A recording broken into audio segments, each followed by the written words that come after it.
이승만 TV 시청자 여러분 안녕하십니까? 혁명가 이승만의 일생, 오늘은 제 5강입니다. 제목은 위기의 시대에 태어나다 입니다.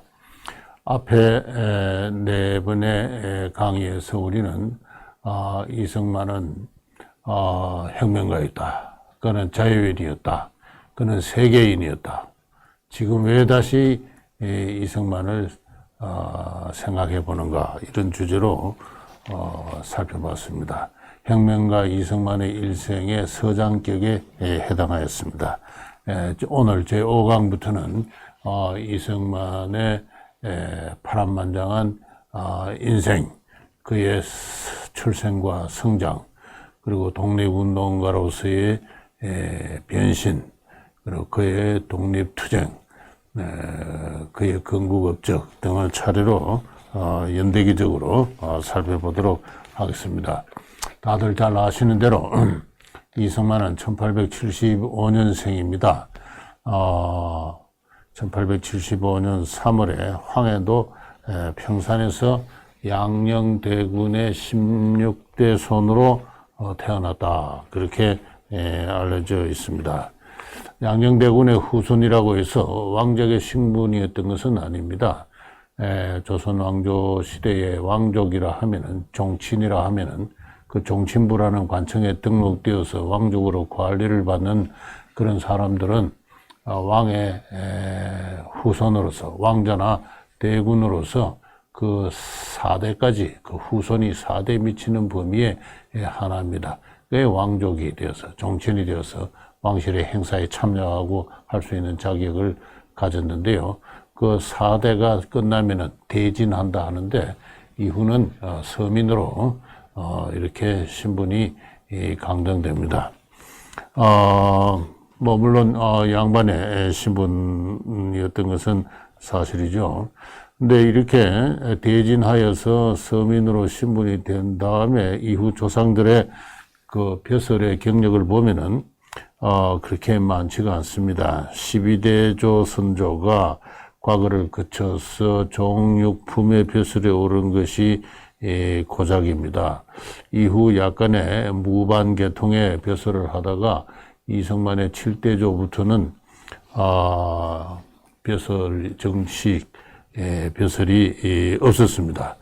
4대조가 곧 진사 향시에 합격해서 진사를 한 정도가 고작이었습니다. 3대조에 이르러 가계가 완전히 몰락을 했다 합니다.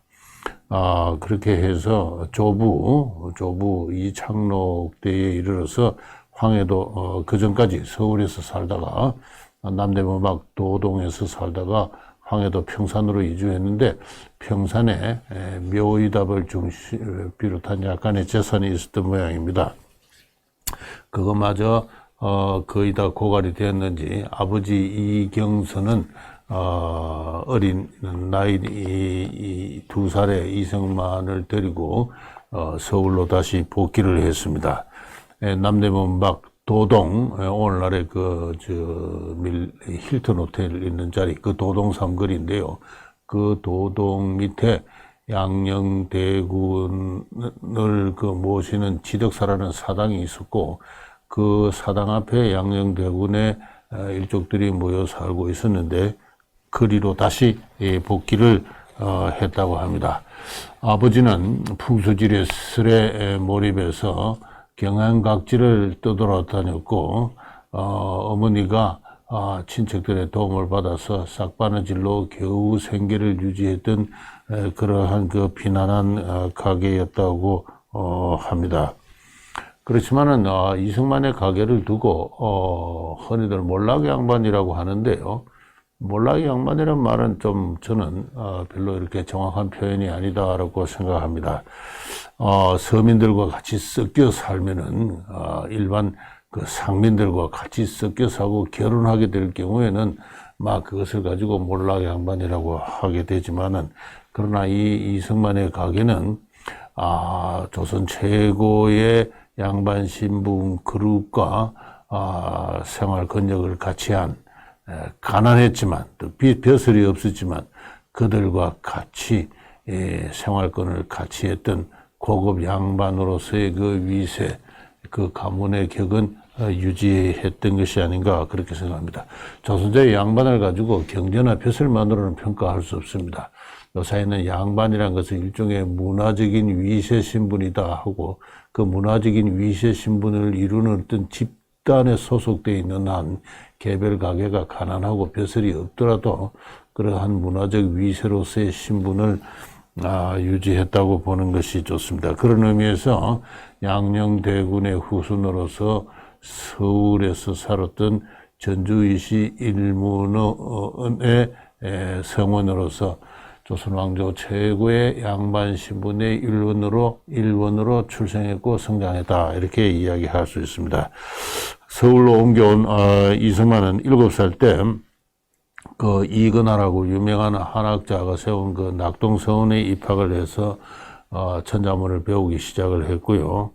10살 때부터는 양녕대군의 그 종손인 이근수 대감이 세운 도동서원에 입학을 해서 사서삼경과 당송시문을 공부하면서 본격적으로 과거 응시를 준비를 합니다. 이 양녕대군의 봉사손 대사관 이근수 대감과 그 아버지 이승만의 아버지 이경선은 친교가 있었습니다. 그러했던 한 조금 전에 말씀드린 대로 조선 최고의 양반 신분의 출신이었다 이렇게 이야기를 할 수 있습니다. 이승만은 나중에 독립정신을 쓰면서 양반 신분을 가지고 전체 인분의 1000분의 1밖에 안 된다고 그랬습니다. 이것은 대단히 특별한 어떤 거 자기도 모르게 양반이라는 것은 전체 인민의 아주 소수에 불과하다고 했는데 실제 양반은 서울의 양반부터 지방 양반까지 같은 서울의 양반이라도 같은 지방 양반이라도 여러 청위가 있었습니다. 다 합하면은 양반은 전체 인구의 한 10% 내지 20% 가까이 되었다고 또 이야기할 수가 있는데요. 이승만은 0.1% 1000분의 1이라고 그랬습니다. 그만큼 그는 그 1000분의 1에 해당하는 특별한 양반 의식을 갖는 집단에 속해 있었다고 하겠습니다. 나이 16살 때부터 그러니까 1889년부터 88년이나 89년부터 과거에 몇 차례 응시했지만은 나이가 과거에 응시할 수 있는 나이가 아닙니다만은 나이를 속이고 과거에 응시했고 그만큼 그가 서당이나 서원에서 나타냈던 어떤 총명은 남달랐다. 그리고 다들 그 회고를 하고 있습니다.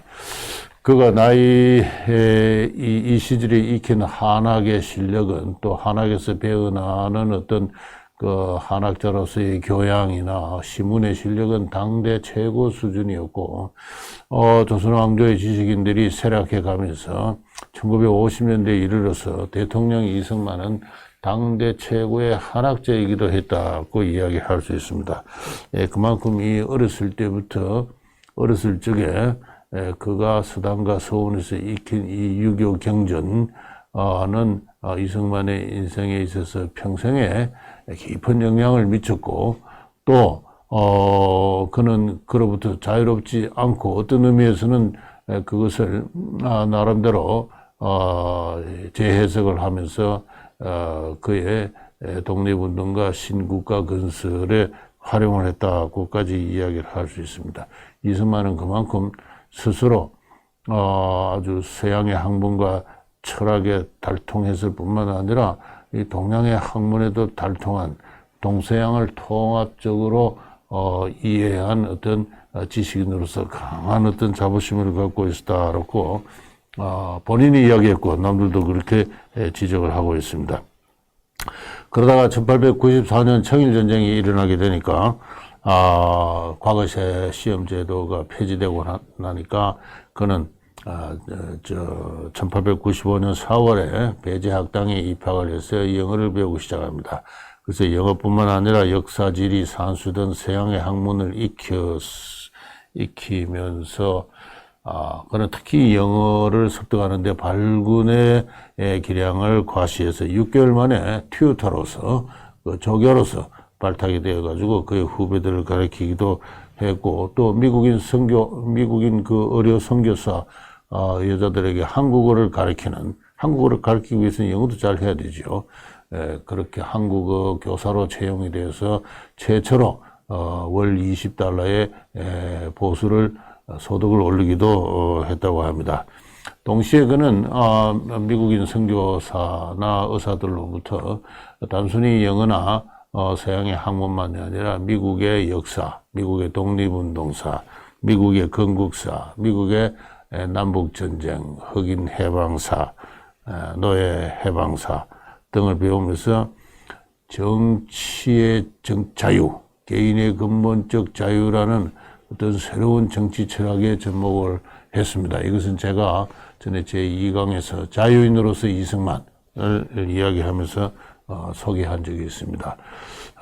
그는 올리버 에비슨이라는 어떤 의사와 절교 토론을 하면서 나중에 회고하기를 우리는 그때 절교 불온한 혁명을 꿈꾸지요 할 정도로 벌써 새로운 어떤 개인의 자유에 기초한 새로운 나라를 건설하고자 하는 어떤 포부를 갖기 시작합니다. 근데 이런 이승만의 내면의 변화는 단순히 거의 서양 이해에 따라서 서양의 학문과 정치 철학의 영향을 받아서 이루어진 것은 아닙니다. 제가 그 점을 오늘 강조를 하고 싶습니다. 어느 한 인물이 역사적으로 중요한 어떤 영향이나 업적을 남긴 인물을 이해를 하기 위해서는 그가 사는 시대를 이해를 해야 됩니다. 흔히들 이야기하듯이 시대가 인물을 만드는 것이죠. 한마디로 그 시대는 위기의 시대였습니다. 위기의 시대였습니다. 단순히 어떤 경제적 공황이 일시적으로 닥쳤다 하는 그런 정도의 어떤 경과성의 위기가 아니라 구조적인 위기였습니다.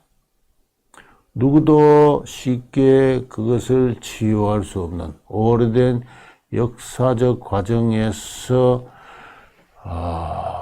그 요인이 성숙되어 왔고, 따라서 필경 파국으로 이끌어지고 마는, 거기에 대한 해결은 오랜 시간과 함께 새로운 사상과 어떤 새로운 인간형의 출생을 전제로 해서만 그 해결이 기대 가능한 그러한 구조적인 이 위기였습니다. 조선왕조 19세기는 위기의 시대였고, 이승만이 태어난 그 1875년은 위기의 한가운데였다라고 이야기를 하고 있습니다.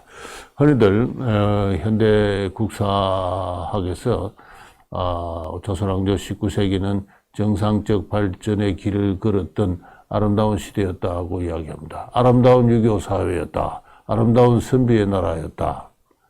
너무나 아름다웠기에 제국주의 시대에 강포한 외적이 쳐들어왔을 때 그들을 막을 줄을 몰랐다. 심지어는 그렇게까지 이야기를 합니다. 도적이 쳐들어왔는데 손님이 문을 열고 잘 대접을 했는데 도적이 안방을 차지했다. 어떤 역사는 그런 식으로까지 역사를 썼습니다만 미안하지만 그건 전혀 사실이 아닙니다. 아름다운 나라였다. 아름답게 잘 통합된 나라였다 한다면 그 나라는 결코 쉽게 소멸되지 않습니다. 설령 정치가들의 실수로 위기가 닥치더라도 잘 통합된 국민적 대응으로 위기는 극복하기 마련이고, 전 국민이 단결 아름답게 통합하여서 대응하는 한, 저항하는 한, 제국주의는 쉽게 그런 나라를 멸망시킬 수가 없습니다. 문제는 심각한 내부적 위기를 통해서 사실상 조선 왕조는 형해화되고 있었다 하는 사실입니다. 이것을 최근에 사회사, 경제사, 정치사가 새롭게 밝히고 있는 그와 같은 사실입니다. 저는 경제사 연구자로서 또는 사회사 연구자로서 제 나름대로 그와 같은 결론을 이미 한 1990년대 제가 이승만을 알기 전부터 그와 같은 결론에 스스로 도달해 있었고, 이승만의 독립정신을 읽으면서 그 점을 당대인의 살아있는 정언으로 확인할 수가 있게 되었던 것입니다. 1898년 전에 한번 소개를 한 적이 있는지 모르겠습니다만 1898년 6월에 어느 독립신문을 보면요. 이 나라, 이 대한제국 세상에서 가장 불쌍한 나라다. 불쌍한 나라다. 세상에서 가장 불쌍한 것이 조선의 백성이다. 법률이 없다. 인민의 재산과 생명을 보호해주는 법률이 없다.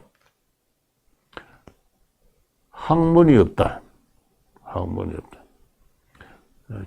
자주하고 독립하는 정신이 없다. 그래서 누구든지 자기 의지대로, 자기 계획대로 자유권을 가지고 세상에 무서울 것 없이 자기 직업에 종사하는 그런 외국의 자유의 나라의 그 자유, 그들의 행복을 알지 못하고 있다. 이 나라는 벌어먹고 사는 방법이 두 가지가 있다. 하나는 농사를 하든가 짐을 지든가. 짐을 진다는 건 남의 집에 하인이 된다는 것입니다. 두 번째는 벼슬을 해서 농사를 하거나 짐 지는 자들을 빼앗아 먹는 이 두 가지 방법밖에 없다. 그렇죠? 그래서 빼앗고 빼앗기는 그러한 시대다. 왜 그렇게 됐냐면 경제가 점점점 침체해가고 전국에서 농업을 비롯한 산업 생산이 감소하고 시장이 축소되고 무역이 닫히고 해왔던 그런 장기적 추세에 이와 같은 어떤 내부적 갈등과 대립이 심화되었던 것입니다. 그래서 이 독립신문의 기사는 큰 고기는 작은 고기를 묻고 중고기를 묻고 중고기는 작은 고기를 묻고 작은 고기는 송사리를 먹고 이렇게 서로 먹고 먹히는 어떤 먹이 사슬이 발달한 가운데 사람들은 살아남기 위해서 서로 등분을 짓고 청등을 만들고 당론을 일삼고 편색으로 서로 대립한다. 소위 말해서 당파를 지어서 살아남기 위해서 권력 투쟁을 한다 하는 이야기를 했는데 나중에 옥중에 이승만이 독립정신을 쓰면서 바로 그러한 이야기를 했다 하는 걸 지나전에 소개한 바가 있습니다. 이 나라는 제 집과 제 토지가 과연 제 것인지도 믿을 수도 없거니와 심지어는 제 처자와 가족조차 제 가족인지 알 수 없는 제 목숨이 살아있는지 죽어있는지 알지 못하는 그러한 의사 죽음 상태에 있다라고 아주 이승만은 이야기를 하고 있는데 그것은 조금 전에 그 독립정신의 그 기사와 사실상 현실인식을 같이 하고 있습니다. 왜 이렇게 되었느냐? 그러면서 여러 가지 원인을 열거를 하면서 바로 자유와 독립의 정신이 결여됐기 때문에 그렇다 하는 이야기를 제가 바로 이야기를 했습니다.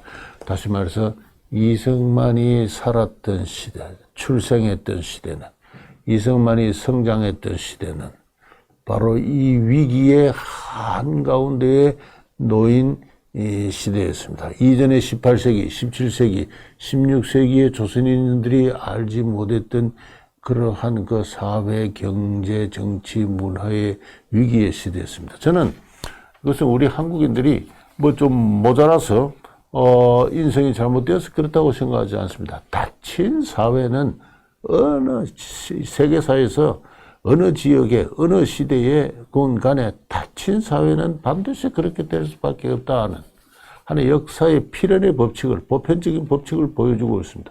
닫힌 사회가 발전하면 어떻게 됩니까? 인구가 증가하면 어떻게 됩니까? 환경이 파괴되지요. 생산이 줄지요. 생산이 줄게 되니까 서로 갈등이 심화되는 겁니다. 갈등이 심화되니까 서로 살아남기 위해서 편당을 지을 수밖에 없고 그것은 갈등을 더욱더 심하게 만들면서 이 위기를 극복할 수 있는 건전한 정치적 리더십을 만들어내지 못합니다. 모든 닫힌 나라는 큰 나라든 작은 나라든 큰 사회든 작은 사회든 발전의 어느 도상에서 반드시 위기에 봉착할 수밖에 없는 그러한 인류 문명사의 보편적인 법칙을 저는 조선 왕조에서 발견하는 것입니다. 바로 그러한 역사의 구조적 모순이 19세기 말에 있어서 심각한 위기가 조성되는 데는 바로 이승만이 태어난 다음 해에 있었던 개항도 중요한 역할을 했습니다. 일본과의 문호를 개방을 하면서 조선 왕조는 오랫동안 닫힌 세계 속에 있어 드디어 개방적인 세계 체제에 편입되었습니다. 이럴 때는 개방적인 세계에 대한 객관적인 어떤 인식, 주체적이면서 객관적인 인식이 필요합니다만은 조선 왕조의 지배자들은 그러한 생각을 갖지를 못했습니다. 이것은 다음 시간에 좀 더 구체적으로 말씀드릴 기회가 있을지 모르겠습니다만, 한반도에 대한 종주권을 고집하려고 하는 중국, 그리고 저 부동항을 찾아서 남전해오는 러시아, 이러한 상황에서 한반도에 걸린 자기의 이익권을 방어하려고 하는 일본, 그리고 러시아를 방어하려는 영국, 그리고 미국은 중립국으로서 문호개방 정책을 취하고 있었던 제3자적인 입장에 있었습니다. 이렇게 복잡하게 어떤 그 외세가 얽히는 가운데서 한반도의 지배자들은 조선 왕조는 엘리트들은 이 세상이 어떤지 세계 정세에 대한 객관적인 이해를 갖지를 못했습니다. 그것은 여러 가지 잘못된 외교 정책이라든을 낳게 되고 외교와 통상 정책을 낳게 되고 또 그로 인해서 몇 차례 심각한 위기를 부르게 됩니다. 갑신정변, 이모군란, 갑신정변, 또 동학농민 농민난, 그것이 바로 다 그런 것이죠.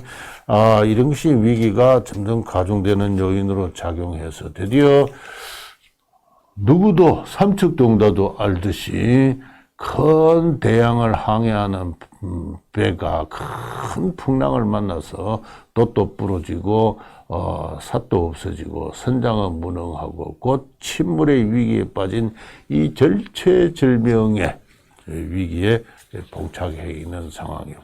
그 위기가 깊었던 만큼 새로운 희망으로의 돌파는 기존의 어떤 체제와는 단절이 심한 돌비적인 돌연변이적인 어떤 그러한 어떤 변화를 요구할 수밖에 없고 바로 그것이 혁명이었습니다. 그 시대가 요구한 어떤 최초의 그 어떤 혁명과 대열 속에 그 선두에 섰던 사람이 바로 이승만이었다. 그렇게 이야기를 하고 있습니다. 그 시대가 그러한 인간의 탄생을 요구했다. 마지막으로 말씀드릴 것은 흔히 이승만 연구자들이 이승만이 양반 출신이란 특히 그 전주희 씨 왕족의 계열을 잇는 신분의 출신인 사실을 근거로 해서 이승만이 왕손이라는 특권의식을 가졌다고 자주 이야기를 하고 있는데요. 그것은 정말로 잘못된 인식입니다. 어떤 연구자는 몰락 양반으로서의 그 출세욕, 한계의식과 그리고 왕손이라는 특권의식이 묘하게 어떤 혼합된 것이 이승만의 정치의식이라고 하는데요. 저는 그 시대에 태어난 사람으로서 특히 나이 20대, 35세까지 조선왕조 하에서 살았던 사람이 전통적인 양반의식이나 신분의식으로서 자유롭다고는 이야기할 수가 없습니다. 심지어는 1950년대, 60년대 한국인들이 다 그랬습니다. 지금도 지방을 다녀보면은 유명한 반가에 그 종손들은 다 나름대로 권위의식을 어떤 물든 행동 거지를 하고 있는 것을 볼 수 있습니다. 이승만에게 설령 그러한 점이 있었다면 그것은 그 시대의 문화였습니다. 그러나 이승만은 철저하게 지난번에 언젠가 소개드린 대로 근로적 소유론, 근로적 평등론을 추구한 그와 같은 사람이었습니다. 특권 신분이 양반 노릇하는 것은 어떻게든지 막아야 된다 하는 것이 그의 일관된 정치 철학의 기조였고, 그런 점에서 1910년 미국에서 귀국한 다음에 그 양반의 나라가 망한 건 참 망한 것은 슬픈 일이지만 양반이 없어진 것이 좀 속이 시원하다, 그렇게까지 이야기를 했던 사람입니다. 그래서 양반의식, 양적으로서 특권의식을 갖고 그와 같은 정책을 추구했다면 모를 것일진데, 이승만이 현실적으로 추구한 정치 철학과 정책은 근로적 평등을 추구하는 그와 같은 자유주의자였다. 이승만을 왕족에 찌든 군주적 행동을 일삼은 그와 같은 정치가로 평가하는 것은 그야말로 그와 경쟁한 경쟁자들의 어떤 잘못된 평가에서 나온 것이다. 저는 그렇게 생각합니다. 그 점은 나중에 다시 한 번 더 말씀드릴 기회가 있겠습니다. 자, 이것으로 제5강 위기의 시대에 태어나다를 마치겠습니다. 감사합니다.